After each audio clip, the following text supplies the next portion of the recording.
Field of 68 Best Bets show presented by BetRivers. I am Kai McEwen, and we are the three-man weave here to take you through another amazing slate of college basketball. It's Tuesday.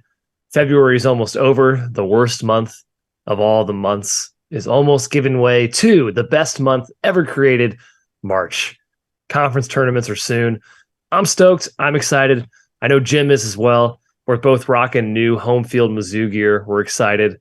Look at that. Jim, takeaways from yesterday. What'd you think? My first was just a quick shout out to Sam Sessom's stat line. 1 for 7 from the field, but a wonderful 17 points and a massive win over Norfolk State. Okay, sure. That makes a lot of sense. Otherwise, nothing too crazy. I think people want to bury TCU because they missed a lot of layups yesterday. Matt, did you see the shot quality score in that game? No, don't tell me. It was 63-58 final. Kansas won. Shot quality had 82-81 TCU. So both teams like 18 and 24 points below their respective projections. Just a lot of missed bunnies, missed open jumpers, missed free throws. It was a poor offensive outing for both squads. I think they're both really good. And I think I still think pretty highly of both of them. Mm-hmm. Yeah, I think you can walk away from that game thinking they're not as good as we thought, but you could also say it was just a one game bad variance anomaly and you throw it out. And I tend to agree with you there. Just a reminder, Bill Self is now 44 and 23 against the spread in that in-conference revenge spot. Just the all-time, one of the current best in the game. Game-to-game adapters, Kai, in-game adapters. Mm-hmm. Good basketball coach. So, yes, indeed. And my takeaway was another Kansas one as well. That win gives them 14 Q1 wins on the year, which is absurd. The next highest in the country is 9. So those fake birds, they did their thing, and they're at the top of the Big 12 standings again. La, la, la. They win the Big 12. Ha, ha, whatever. Hey, also, guys, we do have a new show with the Field of 68 on Sirius XM. I'm plugging this. Matt and I hosted the first one last night. It's Mondays, Thursdays, and Fridays for the next few weeks here. Jim, Greg Waddell, Jeff Goodman, Rod Douster, and Matt and I are the rotating hosts on the show. It's on Channel 87. Yes, Channel 87, Sirius XM, 9 to 11 Central, Monday, Thursday, Fridays. Check it out. Good little show. Me and Goodman on Friday. Can't wait to, really put his face to the fire, Kai. I think we got Matt and Doster on Thursday. Is that right? That's right. Should be a fun one there. All right. Enough of that. Let's get into the slate of games today. We're starting off in the Big 12, as we should. It's the best league in the country. Baylor at Kansas State. Baylor is favored, Matthew, on the road. We touched on this just briefly on our show last night. Are you surprised they're favored at the Octagon of Doom, where K-State is 11-4 against the spread, 5.5 cover margin? What are your thoughts? Yeah, but that Kansas State is not the Kansas State I've seen recently. And I know they just beat Iowa State by 6 at home. I wasn't all that impressed with that game. Iowa State not at full strength, and we've seen them start to tail off. And you have the Oklahoma loss before that, the Tech loss before that, TCU win before that, but that was against the TCU walking wounded team. I talked about this in our group chat. Marcus Noel has looked mortal the last few games. Now, I know he was much better against Iowa State when he needed to be, but turnovers are way up. And I think their offensive explosiveness is somewhat being detected. I think people are learning how to game plan against tank stuff a little bit, and they're just not as invincible, Jim, as I've seen earlier. I like Baylor here, short and simple. Yeah, potentially the old road flip-flop like we saw with Kansas and TCU. There's another potential possibility for that angle as well later on down the outline. I think I kind of lean towards Baylor here, but Kai, as you mentioned, K-State 11-4 against the spread at home. Baylor only 3-4-1 against the spread on the road. They are coming off another road game at Kansas. Quick turnaround, not a super quick turnaround, I guess, Saturday to Tuesday. But we'll see if they're able to adjust, bounce back from getting absolutely shellacked in that second half, 55-26, like not even on the same planet as Kansas that half. So I think the odds makers did well with this line. There's enough factors pulling in both directions that I think it's a classic stay away for me, Kai. Yeah, I'm still a big believer in Baylor. They're still playing their best basketball despite that second half against Kansas. We saw the other day where Kansas won by 29. Ridiculous. I think JTT being back in the lineup has taken their defense to another level, their depth, another level being average instead of really, really bad in the Big 12. Right. You have to think about the revenge factor, right? K-State did win in Waco in overtime. Baylor grabbed 40% of their misses in game one. They have a big edge there. And there's no true edge I can really point to for K-State from a matchup perspective. Obviously, Tang and Drew are quite familiar with each other. I do think Drew's going to have some nice adjustments this game. I do lean towards Baylor, but the octagon scares me, and I did not take an official side in this one. Yeah, you're right, though. It's like, okay, Jim.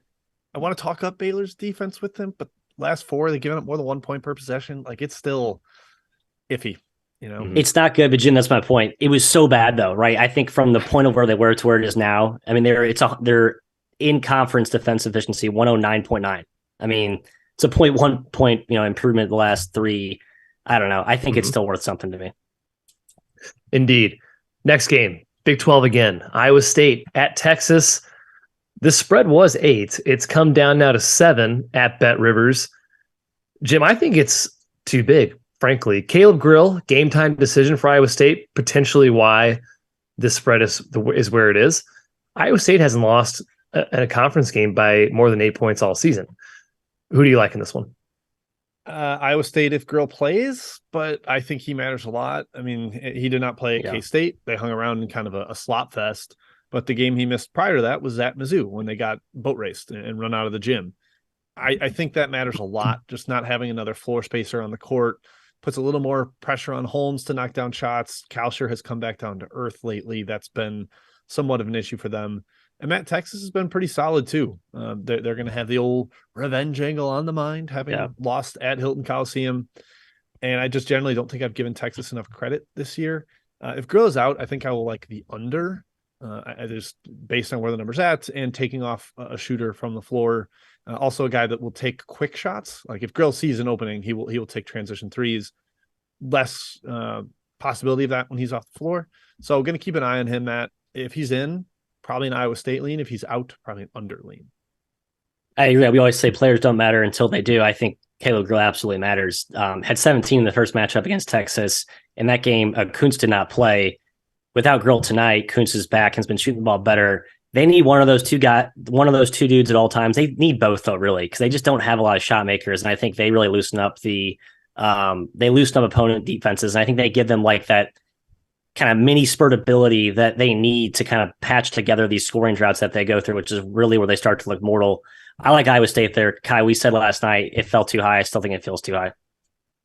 Yeah, Iowa State's just a tough team, man. They stick around. It's really hard to blow them out. They're just a team that fights. I would say they work harder than any team in the country, and I know that's an impossible thing to measure, but that's just what I get the sense of when I watch their games. Like, man, these guys are always on the floor. They're taking charges. Taman Lipsey is the biggest pest in college basketball. Just gets his hands on everything. Just a freshman, fantastic player, poised. Texas is off 2 straight pretty poor efforts, I would say. The loss to Texas Tech, who is getting better, was concerning, and they just survived Oklahoma in overtime in Austin. That's a little concerning to me. I think Iowa State, the bounce back after the Kansas State loss, again, they beat Texas in Ames by 11. I just think they're too tough of a team to get blown out here. I think they hang around within the number. So I lean towards Iowa State. Next game, SEC time. Another surprising spread, perhaps, to people out there. Texas A&M is -2, hosting Tennessee. I do think it's odd, Matt. Perhaps it's due to more injuries. Tennessee, Julian Phillips, JJJ. We're not sure if they're playing today. I don't know. I still might not have A&M favored here. I'd probably make it closer to pick, maybe slightly towards Tennessee. What are your thoughts? Yeah, I think I would too. So I'm tempted to take the 2 here. Problem is, I do think the injury situation with Phillips and JJJ matters here. So if they were fully healthy and intact and integrated, I would be grabbing this 2 more eagerly, Jim. But just given the form that they played without them, the thing with Tennessee is their offense, I think, has been somewhat overblown how bad it is. I mean, this team did still score 68 points against Alabama in a fairly low possession game. So it's just gone through some spells and some weird droughts. I think the volatility kind of makes it for a good bounce back spot here after the really putrid performance at Kentucky. I don't know. Maybe I'm grasping for straws there. Just feels like there's some value here on the Vols. Yeah, I don't think the offense is that horrific either. I mean, they had that weird game with Auburn in the 40s, but that's the second Auburn game that's been in the 40s this year. So you could maybe put that a little more on the Tigers. And the Vols, obviously, Kai, they scored like 1.2 points per possession against our Mizzou Tigers. 1.33. Yeah. 1.33. Yeah, like that was just fine. I know Mizzou's defense is terrible, but that's not so bad. I just don't think that the offense has been as much of a problem as much as defensive regression has really been a serious issue. Teams are making more threes against them, and you take out very versatile pieces like Phillips and Josiah Jordan-James, guys that can guard different spots, switch, give you lineup optionality. And yeah, that starts to look a little bit more vulnerable too. So I think despite, still being number one in Ken Palm's defensive metrics, like the defense has also had some cracks in the armor at this stage. I still wanted to like Tennessee here because I don't fully believe in Texas A&M yet. They have yet to play Tennessee or Alabama. They've gotten to play South Carolina. They've gotten to play LSU twice. Like their SEC schedule has been soft. But I'm going to stay away because of the injuries. If you tell me JJJ and Phillips are in there healthy, I probably would take Tennessee, especially at this price. But I don't know if I'll be able to get on that before it moves. So sitting this one out, Mr. McEwen. Real quick note on Texas A&M, who I think we're all reluctant to give full praise to right now. Their defense has been very shellish. They're giving up the most threes in SEC play, and guess what? It's the worst shooting we've seen this conference have in a while. This league is littered with just non-shooting teams. Maybe they benefited just from that, kind of how those two matchups have gone hand in hand. I think A&M still a little bit overrated. I think postseason I will have them on my fade list just to kind of tip my March. It's just it reminds me of that UCF, or excuse me, the Wichita year where, it was American, Tulsa. The year Tulsa won the American because they played zone and no one in the conference could make threes, and it ended up helping them out. And that's what Texas A&M does: say, hey, take jumpers, and no one makes them in this conference. Yeah, well, like Jim said, A&M's schedule, they're 12-2 in the SEC. They're one game behind Alabama, but their schedule, man, Tennessee and Alabama just once. Both games are at home. And haven't played them, so that's not part of that 12-2, right? Yeah, right. Kentucky just once. Those are the three best teams in the conference. they're playing just one time, and two of them are at home. It's a fortunate schedule. Now you still have to take care of business, and they have been impressive lately for sure. I agree though with what Jim said about Tennessee's defense is really, I think, the issue for them lately, and it is probably more so regression because they did score 1.3 points per possession against Mizzou. They scored 1.1 against Vanderbilt. Both were losses. Their wins, they scored 0.99 and 0.69 in their last 6 games. They're 2-4 in the last 6. It has not been pretty on the defensive end, in addition to the offensive end. I agree with Jim, though. I'm staying away unless I know about the injuries. I do still lean them +2. I'm still a believer in the Tennessee team, though they have not showed me reasons to right now, lately. Okay. Next game, Marquette at Creighton. Another spread that makes me think a little bit high, in my opinion, Jim. Just a little bit high. I think it's 5 last time I checked, 5.5 at BetRivers in favor of Creighton in Omaha. Shaka as a dog. We know the stats. They're really good. He's very good against the spread, and he's a dog. But Creighton's no joke at home. Despite their ATS mark, it's kind of like 500. But we know how good they can be at home. Who do you like in this game? Yeah, to build on 2 of your points there, Shaka 48-26 against the spread as a road dog in his career. That's 65%. It's been the same way at every school, VCU, Texas, Marquette. He just consistently is great there. And Kai, to the point on the number, I believe Providence got 6 without Jared Bynum at Creighton, and Marquette's getting almost the same number fully healthy. That's weird to me. Yeah. I know Creighton is better than they were then, at least especially perception wise and where they land analytically. But that seems a little bit too high to me. I would definitely expect Creighton to continue the trend of the top 4 Big East teams are undefeated at home, but it's too many points for me to lay it with Creighton. I would lean towards Shaka here, Matt, getting the 5.5. Sorry, going the other way. Zigging against the Zag. It's my best bet. But I do think your point on the number feeling a little too high, at least on the full game, is apt. I'm going to go first half here, Kai. Matchup-wise, first game, Marquette took it to Creighton. No call printer in that game. Marquette's entire offense is getting to the rim, spacing you, driving you. Kalk, I think, will help cure that. Now, they could draw Kalk away, which will be kind of the mismatch. That'll be an interesting chess. But I think Creighton's smart about it. You keep Kalk near the rim. You make them make jump shots. Makes Marquette look a little more mortal on offense. And I just think the way this offense for Creighton is trending, I think this is a buy low on that side of the ball for the Blue Jays. They have not made shots. I think guys are starting to get into a rhythm. I like Creighton here, first half -3, best bet. Yeah, I like the spot for Creighton. You mentioned the Marquette game. Game 1, they won in Milwaukee by 11. No Kalkbrenner. Only a little bit important, that guy. We think top 10 impact player for his team, maybe top 5 in the country in terms of how much he impacts his team's winning. It is a huge game for the Big East title. A win pulls Creighton into a tie with Marquette at the top. A little more incentive there. Not that they're not going to try hard, but I do think that the number is a little bit too high for me, Matt. So love the spot for Creighton. Support your best bet in the first half. Number's too high for me. I'll throw out one more number that maybe helps Matt. This is from Paint Touches, a great Marquette blog on Twitter. Tweeted that Tyler Kolek has really struggled against Creighton through his career, partially because of the drop coverage, and he doesn't get to maneuver around the paint and probe as much as he would like to. He's kind of forced to be more of a scorer. And you look at his stat lines, especially last year, really not strong.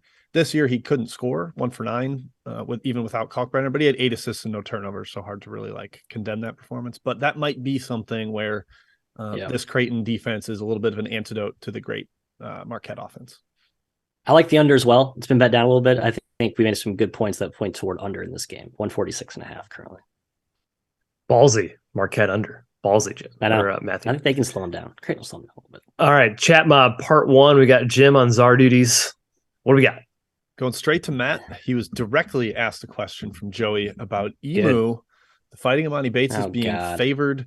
They are hosting Western Michigan. I'm seeing 3.5 for your Eagles, Matt. Do you trust Imani here?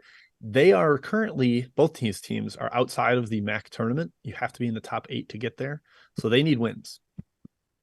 No, not going to. I lean their way. I was pretty confident they would give Kent State a little bit of a game on national television last Friday. They did not. That was a bad performance. I think they're done. I'm out. They had a cute little ATS streak. They're done now. Yeah, there's a chance that they just can't get there. I think they're 2 games behind Central Michigan to be in that 8-team field. Yeah, it might be just a little bit. They're favored. Too late. I agree with Ed. Why are they favored? It just feels weird. Team's been a disaster. Western Michigan's not good, right? I know. Yeah. All right, Kai, I scanned the outline 3 times to make sure I didn't miss this one. It is not on there, so don't worry. Miami at Virginia Tech here. This is your classic. Unranked team is favored over ranked team. 29-13 against the spread this year, Matthew. You have to mention it. The fact that I can't back that up with a reasoning why makes me hesitant to ride that trend. Kai, what do you think? Because there is no reason why, Jim. There's no reason why. Hold on. I think there's total one reason. It is total happenstance. No. What's the reason, Matt? There's no reason. I think there's something to the angle of you have a ranked team coming into your building. I think you just adds a little more juice to the home spot. And more pressure on the road team. I don't know. That's a very sliver reachment angle. I think most of it is just correlation with Big Ten conferences being so awesome at home, Big 12 being so awesome at home. I think there's more things that are behind this trend than just unranked home favorites, boom, system. I don't know. I think pull back a layer or 2. Track it over the last 5 years. I bet it's 50-50. I actually think it's strong over the last 5 years. I think I saw a couple people tweeting about this today, which is weird to me. The one thing I was talking with Tim Murray on VSiN today, and we were like, all right, maybe it's because these teams that are home and favored at unranked have actually been kind of unlucky in a way where they've been better than their record indicates, which is why they're not ranked. And then you get some regression. I don't know, those forces there. Anyways, Kai, Virginia Tech, Miami. What do you think? Yes. But remember, spreads are independent of rankings, right? These teams are still good that are favored at home. They're good teams. That's why they're covering as well. They should be favored in these spots. Virginia Tech has definitely had a tough year. I lean Miami actually here, Jim. Trends aside, I think Vatek's kind of done, frankly, to this season. And I've been very impressed with Miami lately. I think I'm starting to buy the dark horse factor in the NCAA tournament, which I've been kind of resisting for the last couple of weeks. Yeah, really good guards. And we don't think Virginia Tech defends well in space in ball screens. You put Basili in space, and I think that's a problem matchup-wise. All right, Matt, back to the MAC. Kent State, who you said thought would get a game from Emu. They are on the road at Ball State and Muncie, laying 3.5. Tough spot for them trying to stay near the top of the league. The other big MAC game is on the outline, so don't worry. Akron Toledo will be discussed in detail. Ball State bounced back after a disgusting home loss to Western Michigan. I think they were looking ahead for sure to this game. But I would need 5 to take Ball State confidently against Kent State. Kent State's just too solid. I need 5 to take Ball State here. I buy that. Kai, another conference leader on the road, Youngstown State, the Penguins are at Robert Morris. They are laying 4.5 here. Do we think the Penguins keep rolling into that 1 seed in the horizon? I would not fade them. They're not at home, which gives me a little bit more confidence. I made the spread lower than 5 for sure, but I'm not fading Youngstown. Yeah, Robert Morris been fairly solid lately. They just whooped Bobby Milwaukee Moe, at home, another one of the top leagues or top teams in that league. I'll take this one from Michael Zhang. Colorado State at San Diego State, 10.5 spread there for the Aztecs at home. I'm worried this is a little bit of a look ahead for the Aztecs. They've got at the Pit and at Boise coming up their next 2 games. Laying double digits here, I could see them playing with their food a little bit, but we have seen in the past, Matt, this athleticism of the show and Dutcher's team gives Colorado State a lot of problems. I think they get up 20 in every game, and sometimes they blow the lead and Colorado State comes back, and sometimes they maintain it. So slightly into Colorado State, but not going to bet it. Yeah, ton of dynamics both ways here. Like, I really like San Diego State, but I think there's a chance Colorado State takes them to the wire. We've seen them do it before in spots where they had worse talent. Medved's really good. Dutcher usually schemes well against them. No play for me here, though.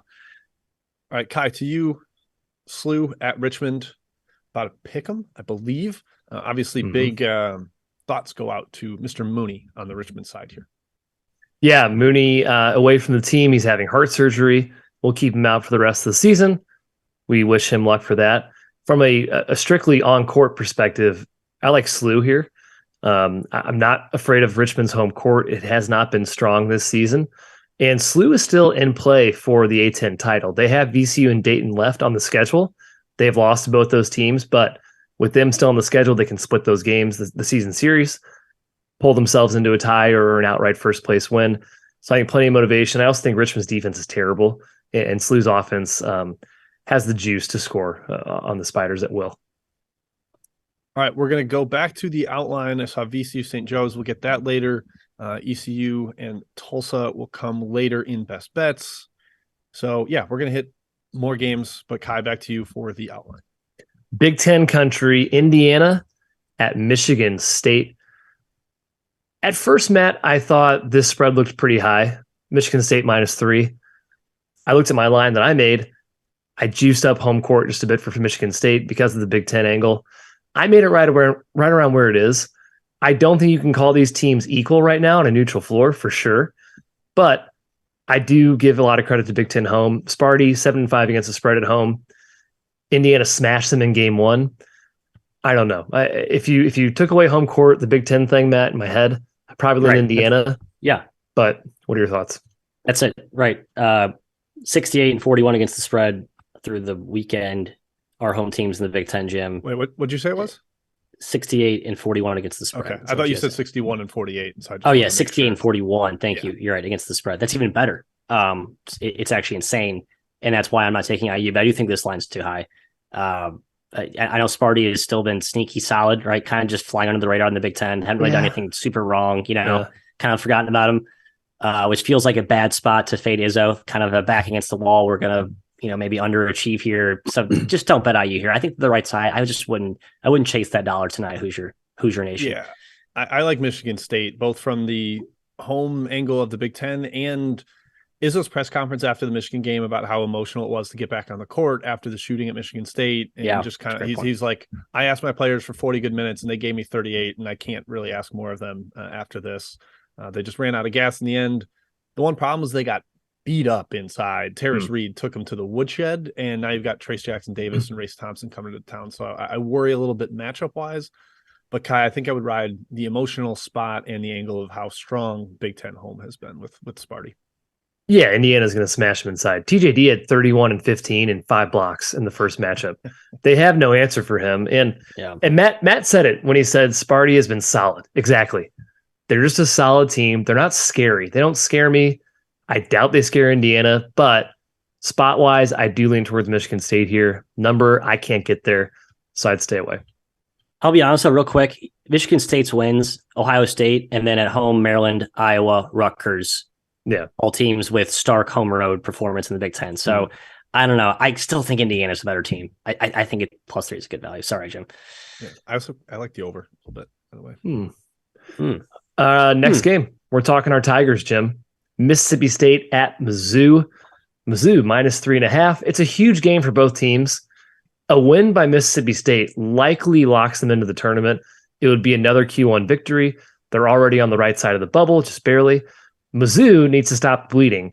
It's their last chance at a quality win with LSU, Georgia, and Ole Miss remaining on their schedule. Game 1 was really bad, Jim, if you remember. 0.79 points per possession for Mizzou. Couldn't do anything. Do they bounce back at home? Yeah, they shot terribly, and they made like 2 or 3 threes in the final 2 minutes to make their 3-point percentage look respectable. But hey, so did Mississippi State. They didn't make threes. They never make threes. They're one of the worst shooting teams in the country.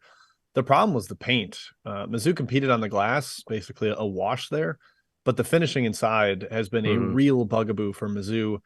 In the half court, they struggle to get quality 2-pointers. Most of their good twos are via steals and transition and running off defensive rebounds.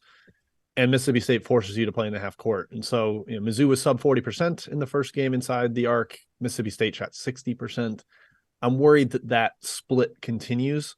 So I lean Mizzou from a spot perspective, Matt. From a matchup, I have to kind of tilt towards Mississippi State. So sitting this one out, staying away. Yes, I disagree with the money. I do. I think the Fighting Christians are due for some shooting regression. Are they a good shooting team? By God, no. They're horrible. But these percentages are just insane. Like 3 for 25, 3 for 19. There is at some point, I don't care who you are due some positive regression in that direction. They continue to get pretty good shots. I mean, they've been scoring efficiently inside. Tolu's been really good now that he's fully healthy, kind of playing through him more. I just think they're kind of a buy low on the offense, and their defense is just suffocating. I think they get the sweep tonight of the Tigers. Sorry, gentlemen. I do. I kind of buy it. Isaiah Mosley's been out the last few games. No one really knows why. It's personal. There's tons of rumors. Who knows what it really is? I don't know if he's playing. He probably won't, to be honest. I just can't count on him to play.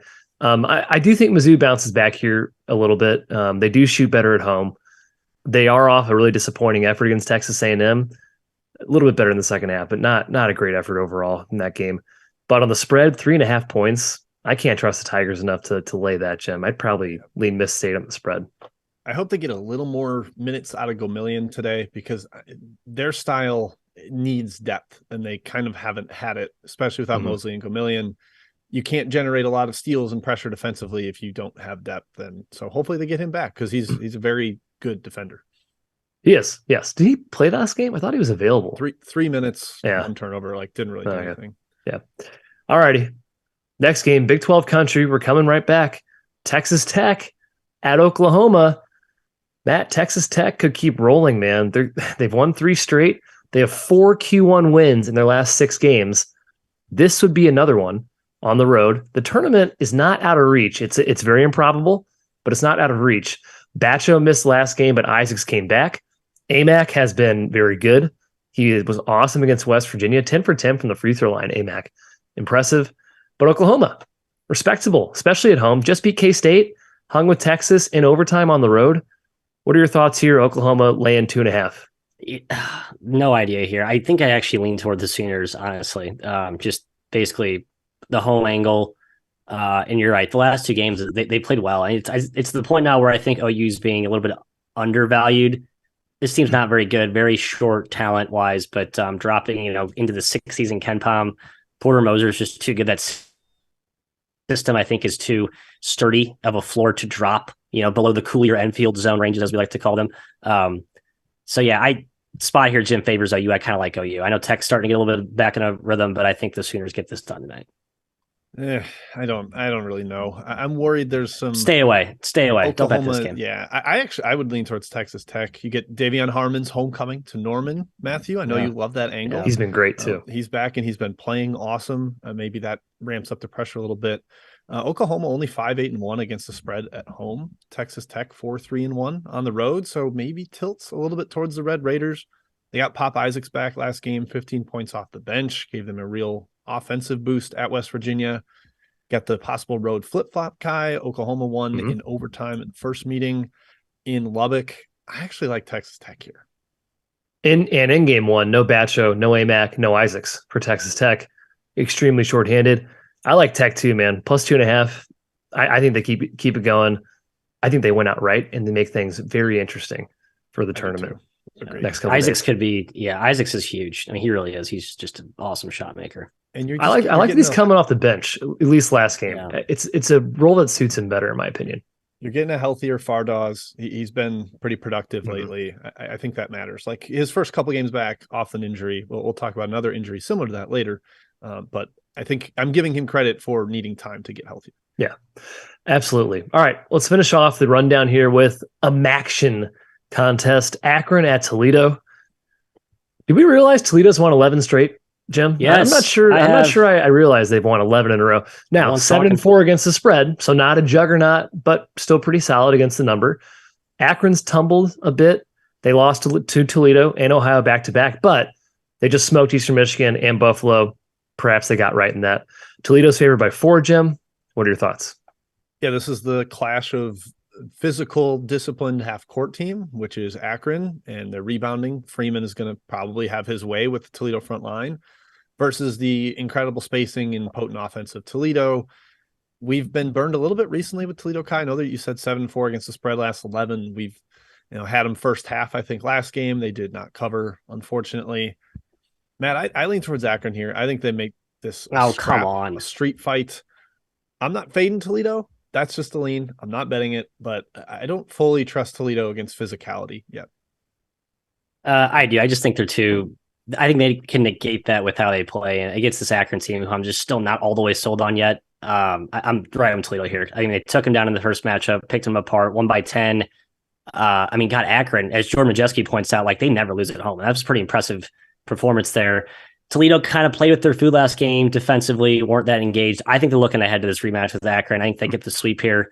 Toledo first half is always the preferred wager when betting our Rocket Chips squad. So that's where I'd go here. Toledo first half -2.5. Yeah, Toledo, you mentioned, Matt, they're going for the sweep. They won by 10 the first game.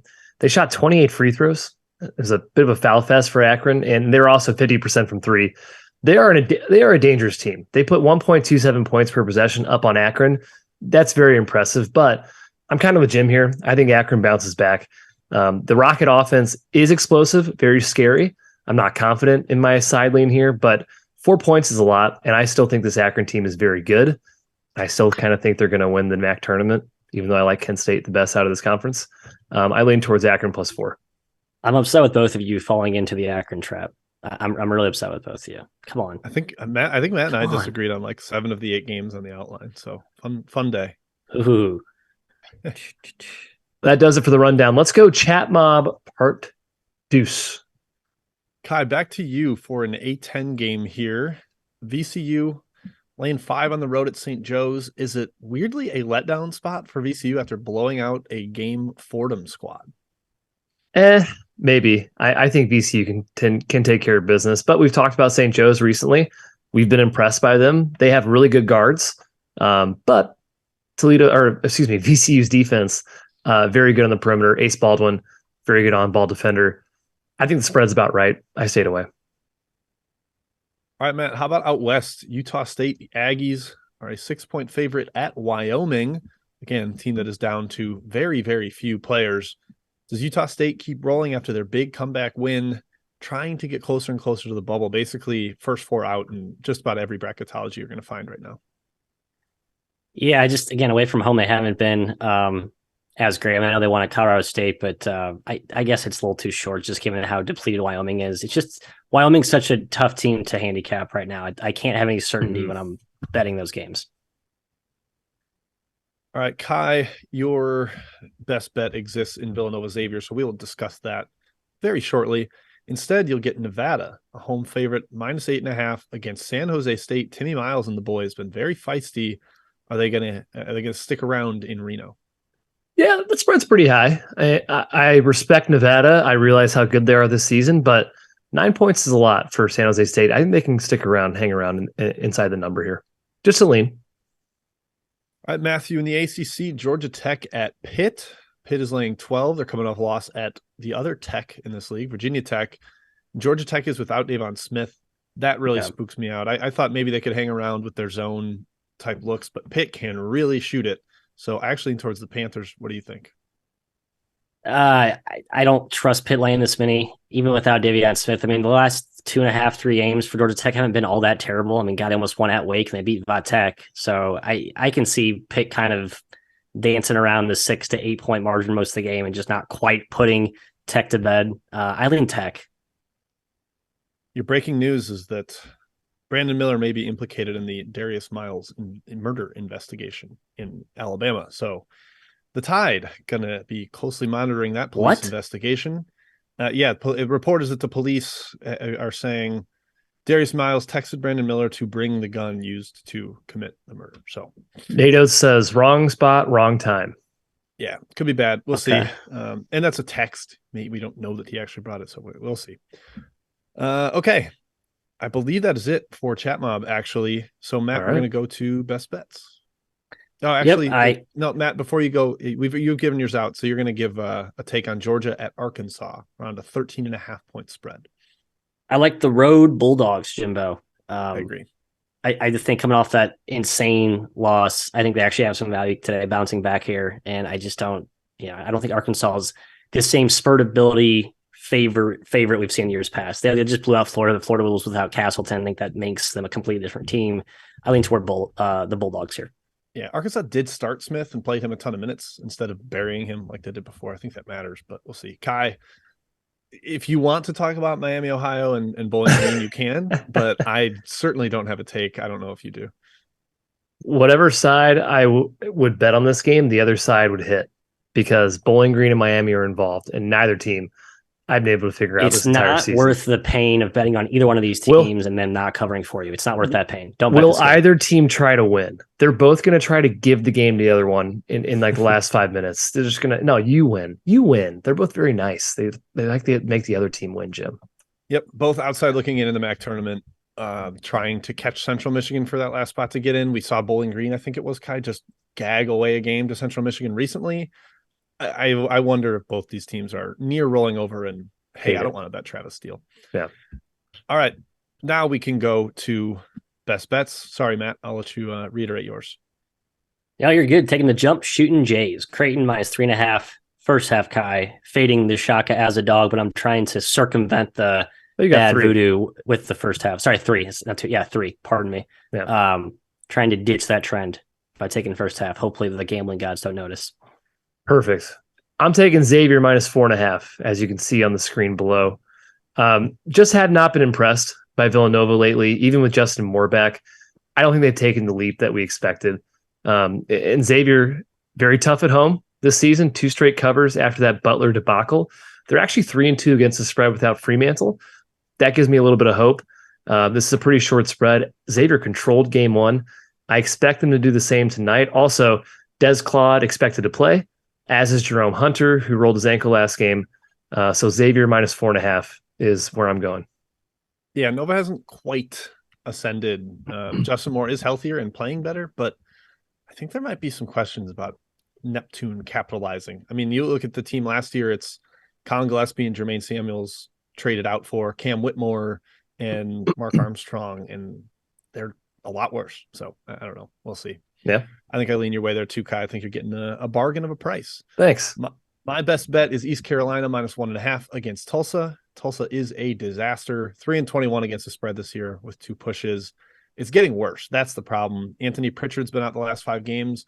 They're 0-5 with a -16 cover margin over those 5 games. They are getting shelled, dominated, blown out. Good. I think they have quit, rolled over. It's not even their last home game. It's not like it's senior night to motivate them. I think this is a thrashing. East Carolina is competent enough to win. They recently beat Cincinnati. I'll take the Pirates there against the horrific Golden Hurricanes. I support your best bet. I support all your best bets and yours, Chat Mob. Thank you for joining us on the Field of 68 Best Bets show. We will be back tomorrow at 12 Central, 1 p.m. Eastern to talk more basketball. Till then, good luck on your bets.